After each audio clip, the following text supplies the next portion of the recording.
Hello viewers, welcome to Suman TV. చాలా మందికి ఉండే సందేహాలండి, ఎంబీబీఎస్ లో సీట్ రాకపోతే నెక్స్ట్ ఏంటి, ఒకవేళ ఇండియాలో ఛాన్స్ లేకపోతే ఇంకా మనకి కెరీర్ లేదా, ఇలాంటి సందేహాలన్నీ ఉంటాయి. సో వాటన్నిటి గురించి క్లారిటీ ఇవ్వడానికి ఈరోజు మనతో పాటు Rams career guidance chairman Veeranna Babu గారు, అలాగే డాక్టర్ ఉదయ్ కుమార్ గారు మనతో పాటు ఉన్నారు. వారితో మాట్లాడి మరిన్ని విషయాలు తెలుసుకుందాం. నమస్తే అండి. నమస్తే అండి సార్. మీరు చాలా వరకు ఇదివరకైతే ఎంబీబీఎస్లో జాయిన్ అవ్వాలని అనుకునే వాళ్ళకి చాలా మంచి అడ్వైజులు ఇచ్చారు. సో ఇప్పుడు నిజంగానే ఎంబీబీఎస్లో సీట్ రాలేదు అని అన్న వాళ్ళకి చాలా డీలా పడిపోతుంటారు. నెక్స్ట్ అసలు ఇంకా ఆప్షన్స్ ఉన్నాయా లేదా అని ఆలోచిస్తూ ఉంటారు. సో అలాంటి వాళ్ళకి మీరు ఏం చెప్తారండి? యాక్చువల్గా మేడం, లాస్ట్ టైం కూడా మనం మాట్లాడినప్పుడు ఈ ఎంబీబీఎస్ కన్నా గోల్డెన్ ఫీచర్స్ బీడీఎస్ వెటర్నరీ అని చెప్పాం. కానీ డాక్టర్ అయితేనే అన్ని డాక్టర్లే, కానీ స్టూడెంట్ సైకాలజీ ఏంటంటే ఎంబీబీఎస్ఏ డాక్టర్, కతిమౌళ్ళు డాక్టర్ కాదు అనే ఒక రకమైన బుద్ధి మాంద్యంలో ఉన్నారు. దానివల్ల ఏంటంటే తక్కువ బడ్జెట్. ఇక్కడ అనుకోండి మేడం, ఎన్ఆర్ఐ అయితే 23 lakhs కట్టాలి పర్ యానం, అంటే 1,10,00,000. మేనేజ్మెంట్ అయితే 60 లక్షలు. ఇవన్నీ కట్టలేని వాళ్ళకు ఉన్న అడ్వాంటేజ్ ఏంటంటే అబ్రాడ్లో చాలా కంట్రీస్ ఉంటాయి. మనం చేసేది ఏంటంటే కజకిస్తాన్, కిర్గిస్తాన్, ఉజ్బెకిస్తాన్ ఈ 3 కంట్రీలు తీసుకున్నాం. దానిలో ఒక 17 years మా బ్రదర్ పనిచేశారు యాజ్ ఎ ప్రిన్సిపాల్గా, డాక్టర్ ఉదయ్. 17 years ఎక్స్పీరియన్స్ ఉంది అక్కడ, కాబట్టి ఇంకా స్టూడెంట్స్కి ఎలాంటి డౌట్స్ ఉన్నా మీరు క్లారిఫై చేయగలరు.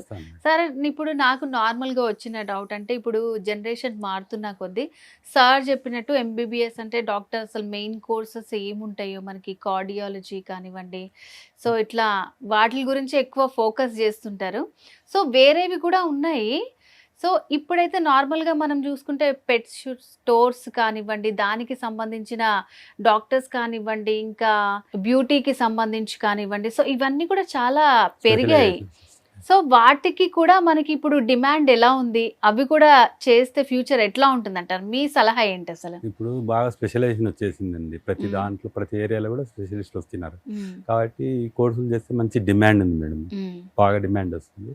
అయితే ఇప్పుడు వచ్చేసి మనకి ఫారిన్ కంట్రీస్లో చేయడానికి మనకి ఎంబీబీఎస్ ఒకటే ఇండియన్ గవర్నమెంట్ పర్మిషన్ ఇచ్చింది అనమాట. ఎంబీబీఎస్ ఒకటే, ఎండి కోర్సులకు ఇంకా మనకు రాలేదు.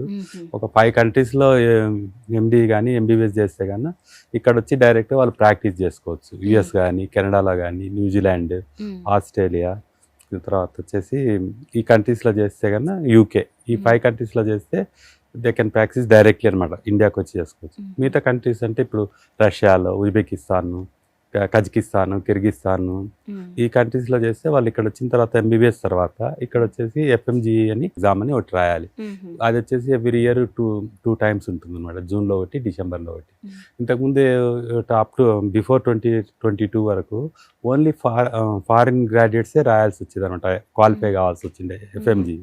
22 తర్వాత లోకల్ ఎంబీబీఎస్ స్టూడెంట్స్ కూడా వాళ్ళు కూడా ఇప్పుడు FMGE కంపల్సరీ అయిందనమాట. అందుకని ఇప్పుడు అక్కడ కూడా ఇప్పుడు ఫారిన్ కంట్రీస్లో కూడా మన సిలబస్ కూడా వాళ్ళు క్యారీ చేస్తూ ఉన్నారు, సేమ్ మన సిలబస్ కూడా కవర్ చేస్తూ ఉన్నారు అన్నమాట.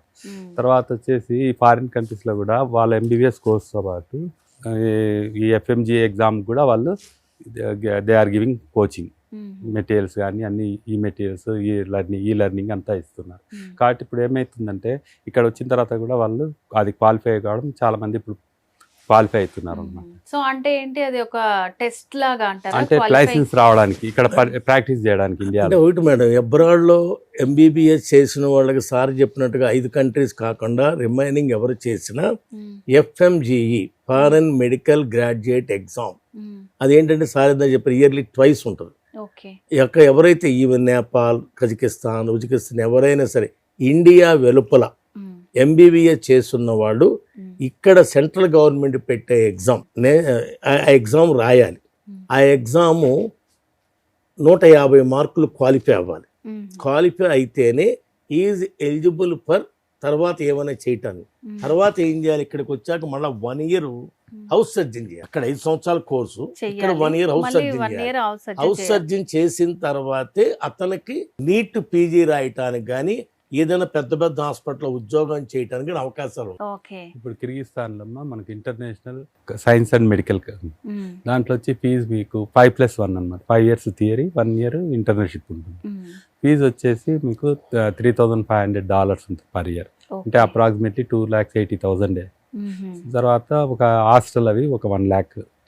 సో అంటే అప్రాక్సిమేట్లీ 4 lakhs, 4 into 6 years అంటే 24 lakhs అయిపోతుంది. ఓకే. అంటే ఇప్పుడు మీరు చెప్పింది ఏదైతే ఉందో, ఇండియాలో ఎవరైతే హై ఫీజెస్ ఉన్నాయి, అవి మేము భరించలేము అనుకున్న వాళ్ళకి ఇది చాలా బడ్జెట్ లోనే వచ్చేస్తుంది.